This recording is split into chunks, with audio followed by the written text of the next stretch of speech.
Olá, seja muito bem-vinda, seja muito bem-vindo a mais um vídeo. Neste vídeo, eu vou dar algumas dicas para a prova prática do concurso público para a Prefeitura de São Paulo, promovido aí pela banca FGV, né? Fundação Getúlio Vargas. Então vamos lá, a prova prática vai acontecer agora nesse domingo e você tem que se atentar a algumas coisas básicas para você não ser eliminado ou não perder pontos preciosos aí nesse momento, ok? E tentar alcançar aí o critério máximo de avaliação que é para você subir aí na lista classificatória. Belezinha? Olha, primeira coisa que eu vou falar para você, cuidado com a sua roupa. Não utilize roupas com estampas que possam prejudicar a filmagem, porque a prova prática vai ser a partir de uma filmagem. Você vai ser filmado ou filmada. Então, cuidado com a estampa. Prefira roupas sem estampa, roupas com uma cor total, né? Como por exemplo, eu tô aqui de cinza. Eu não apareço aqui nos vídeos com um xadrez pequenininho ou com florzinhas pequenas ou com listinhas, né? Porque isso dá uma sensação no vídeo que acaba prejudicando a sua imagem. É algo que é subjetivo, mas que vai interferir no conjunto total. Então, cuidado. Outro aspecto importante é com acessórios. Cuidado com brincos grandes, pulseiras que fazem barulhos, colares muito grandes, bonés, tira, né? Só vai usar óculos quem precisar usar óculos, né? Quem puder colocar lente, tiver lente, melhor, porque o óculos acaba refletindo na imagem e a pessoa não vê exatamente o rosto de quem está ali e isso também acaba interferindo de uma forma subjetiva, mas interfere sim na hora da avaliação. Você vai sempre tender a avaliar de uma forma mais positiva uma pessoa que você encara de frente, olha de frente, que tem segurança daquilo que está falando, daquilo que está transmitindo e na maneira como está se portando. Outro aspecto importante em relação a essas coisas é leve um relógio analógico. Você precisa controlar o seu tempo. E quando a gente está tenso e está ali nesse momento, né, de ansiedade, porque você está sendo julgado, você está sendo avaliado e isso é natural, a gente acaba ou extrapolando o horário ou utilizando mal o tempo. Não pode levar celular, não pode levar relógio digital, mas você pode usar um relógio analógico. Faça valer o tempo que você tem ali para gravar a sua aula. Ok? Então coloca lá o reloginho e vai controlando o seu tempo. Afinal de contas, você já deve ter treinado bastante aí o seu plano. Então, é só controlar o horário ali na hora. Não se esqueça dos critérios, todos os critérios avaliativos, eles precisam ser considerados e estão dispostos lá no edital. Eu não vou tratar disso hoje aqui nesse vídeo, até porque você já vai gravar a sua aula no próximo domingo. E o período da manhã já deve ter acontecido o sorteio dos pontos. E vai acontecer hoje, agora no período da tarde, o sorteio dos pontos da tarde, né? Então, você já tem aí 48 horas para estar elaborando finalizando, né? Não elaborando, mas finalizando, dando os retoques finais ao seu plano, né, de aula. Então, cuidado com essas questões, né, com esses critérios avaliativos. E não se esqueça de levar o material que você for utilizar. Lembrando que lá vai estar disponível para você quadro branco e canetas. Tá? Acho que tem fita crepe também, então, mas cuidado com o tipo de material que você vai utilizar. Lembrando que não pode nenhum material virtual. Você não pode levar um CD, você não pode levar um pendrive, não pode levar celular, enfim, esse material todo você não pode utilizar. Mas o material analógico, cartolina, papel, enfim, essas coisas todas você pode utilizar e deve, se isso fizer parte do seu plano, e eu tenho certeza que você vai brilhar. Vamos ver agora alguns outros pontos que você deve ter atenção. Vamos lá? Olha, uma coisa extremamente importante, né?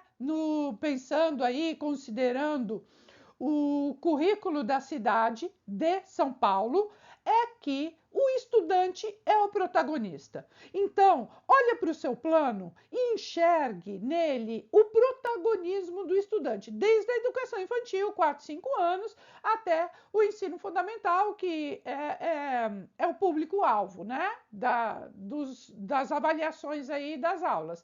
Então é o seguinte, olha se no plano realmente esse estudante está no papel de protagonista. Ele é o centro das atenções, é ele que tem que brilhar e não o professor. Então, cuidado para você não atribuir aí no plano mais importância a você, professor, do que ao estudante. Então, considere aí que esse estudante é o protagonista, então ele tem que participar ativamente de todo o processo daquele plano, né? Em todo o processo ensino-aprendizagem. E isso inclui desde as atividades todas, né? Atividades prévias que porventura estejam ali pensadas para aquele plano de aula. E não se esqueça de que na avaliação esse protagonismo tem que estar presente igualmente. Então, este estudante precisa participar ali desse processo de avaliação. Aspectos formais do planejamento. Eles precisam ser considerados porque você tem que pensar que você vai fazer um plano de aula, né? Você vai gravar uma atividade na qual o currículo da cidade o objeto maior com o qual você vai trabalhar. Então, você tem que olhar para esse planejamento de acordo com o que está solicitando na prefeitura pelo currículo da cidade. Então, você tem que pensar aí que a criança, sim, tem que estar como protagonista, que a educação integral tem que estar por trás de todas essas ações. E o que é pensar uma educação integral? É olhar para esse protagonismo do estudante nos aspectos emocional, psicológico, físico, cognitivo. Ou seja, ele está sendo protagonista em todos esses aspectos naquela aula, né? Ou ele está ali passivamente, sentadinho, só fazendo coisas que você está comandando. Cuidado, hein? Cuidado com essas questões que você tem que considerar primordialmente o currículo da cidade. Você está sendo avaliado para trabalhar na prefeitura, então você tem que entender e incorporar aí o currículo da cidade como a mola mestra da sua atuação profissional. Ok?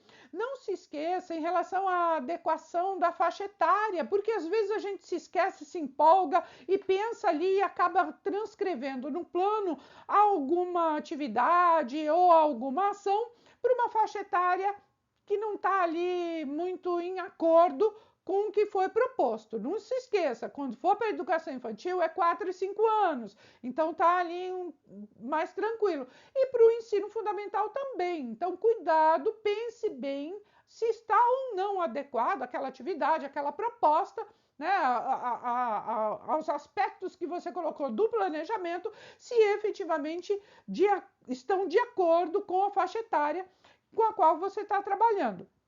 Registro avaliativo, é aquilo que eu estava falando agora há pouco, né?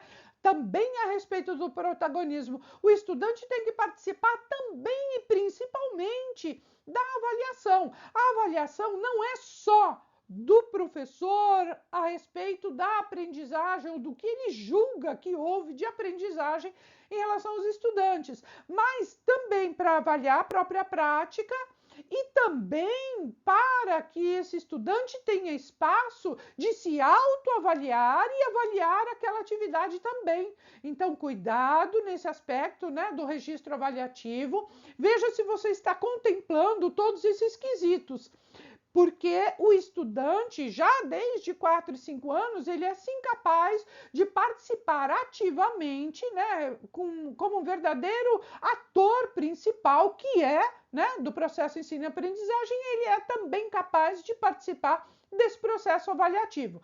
Agora, em relação à avaliação do próprio trabalho, coloque ali que aspectos que você melhoraria do seu trabalho. Então, vista aquela atividade toda, dada toda aquela aula, que aspectos você vai avaliar, né? E que vão proporcionar a você uma reflexão, um momento de parada, de reflexão sobre a sua ação, para que a próxima atividade, a próxima aula seja melhor. Então, quais os quesitos que você vai efetivamente melhorar? Belezinha? Vamos lá? Olha, mais outro critério que você não pode, de forma alguma, negligenciar na hora de olhar o seu plano para os objetivos de aprendizagem e desenvolvimento. Você está ali criando, elaborando um plano, e isso tem que ser coerente com o objetivo que você está propondo, né? Vamos supor, agora a FGV está sorteando os pontos, então ela vai te dar o tema, mas o objetivo de aprendizagem que você elencar ali para aquele tema, você tem que ser coerente, tanto no decorrer das atividades, da participação dos estudantes, dos materiais, que tem que ter conexão com essas coisas todas, e especialmente a avaliação. A avaliação tem que estar diretamente ligada ao que você está propondo ali como objetivo de aprendizagem e desenvolvimento. Então, muita atenção, porque isso não pode ser negligenciado num plano de aula. Você tem que considerar, quando a gente pensa o estudante como protagonista, você tem que considerar os conhecimentos prévios desse estudante. Qual é o repertório que esse estudante traz? Esse estudante traz uma vida, esse estudante traz a experiência dele, esse estudante traz tudo que ele viveu, tudo que ele já aprendeu. Se for no ensino fundamental, os quesitos todos de aprendizagem que foram desenvolvidos nos anos anteriores. Então, você tem que considerar, sim, os conhecimentos prévios dos estudantes e jamais partir de um plano de aula desconsiderando aquilo que o estudante já sabe, aquilo que o estudante já conhece a respeito daquela temática que você vai trabalhar ali. Então, cuidado, é um outro ponto aí de aspecto importante para você colocar e deixar claro no seu plano de aula. Estratégias e metodologias têm que estar igualmente em consonância com os objetivos de aprendizagem. Você não pode desejar ali ou elencar um objetivo de aprendizagem e de desenvolvimento desconectado de uma estratégia que você vai propor, ou de um método, né, de um jeito de trabalhar, de uma prática escolar diferente ou distanciada daquele objetivo que você está propondo. Então, essas questões todas, elas têm que casar perfeitamente e elas têm que estar em consonância, porque não pode haver discrepância. Em relação à transposição didática, você precisa ter domínio daquele assunto que vai ser tratado. Então, nada de ficar com mirabolice, eu vou inventar um plano de aula que eu vou arrebentar a boca do balão, e de repente você vai trabalhar ali com um tema, com um assunto no qual você desconhece ou que você não tem segurança. Por quê? Nessa hora você vai pecar pela transposição didática. O que é a transposição didática? É aquele conceito, né? Não vou ficar aqui detalhando, mas só para você se relembrar. É aquele conceito de o conhecimento está no mundo, né? Está nas universidades, está no mundo do trabalho, está no mundo. e este conhecimento vem para dentro da escola e nessa transposição dos muros escolares, ele é transformado. Agora, para esse conhecimento se aproximar o mais possível da sua fonte original, o professor precisa ter um domínio daquele conteúdo muito grande para poder explicar, justificar e trabalhar ali com os estudantes de uma forma que leve o estudante a construir os seus próprios conceitos a partir daquele conteúdo que está sendo proposto. Mas o professor precisa ter domínio daquele conteúdo. Ele precisa estudar antes. Então, é quando eu falo, né, que você não tem que ficar inventando a roda ou tentando fazer um plano de aula mirabolante. Faça o básico, porque menos é mais. Faça e trabalhe com aquilo que você domina, com aquele conhecimento que você já tem consolidado. Porque certamente isso vai demonstrar a bibliografia toda que você conhece, os autores, o conteúdo de uma maneira adequada. Bom, é isso que eu queria dizer aí para vocês darem aí a última revisada. Fiquem tranquilos, olhem para a câmera e imaginem que vocês estão trabalhando e ensaiando mais uma vez esse plano de aula, como se você estivesse trabalhando aí ou tentando gravar na sua casa mesmo, que você deve ter feito aí esse exercício algumas vezes. Então, olha, uma boa sorte para vocês e sucesso aí nesse concurso. Beijo grande e até a próxima! Opa, já dei tchau e estava esquecendo de falar uma coisa mega importante. Olha só, se liga na dica, hein? Isso aqui pode colocar seu plano adiante de muitos concorrentes seus. O que é? Abordar no seu plano o público-alvo da educação especial. Afinal de contas, a prefeitura prima por uma escola inclusiva. Se ela prima por uma escola inclusiva, no seu plano tem que haver a previsibilidade para atender e abarcar o público-alvo da educação, que é pessoas deficientes, pessoas com transtornos globais do desenvolvimento, altas habilidades e superdotação. Ou seja, você precisa contemplar ali no seu plano que essa população vai ser atendida. Você não pode propor em uma atividade que acabe excluindo alguma pessoa, algum estudante por conta de ser público-alvo da educação especial. Belezinha? Não esquece, hein? Você tem que contemplar ali atividades para as crianças e estudantes, né? Crianças da educação infantil e estudantes do ensino fundamental. Para aqueles que têm alguma deficiência física, visual, auditiva, né? Sensorial, ou mesmo cognitiva, transtornos, algum transtorno aí do desenvolvimento, de aprendizagem, e também prevendo aí que você tem na sua turma, né, estudantes com altas habilidades, altas capacidades e superdotação. Belezinha? Não esquece, hein? Coloca aí a escola inclusiva, que eu tenho certeza que você vai passar aí na frente de uma porção de candidatos. Agora sim, beijo e até o próximo!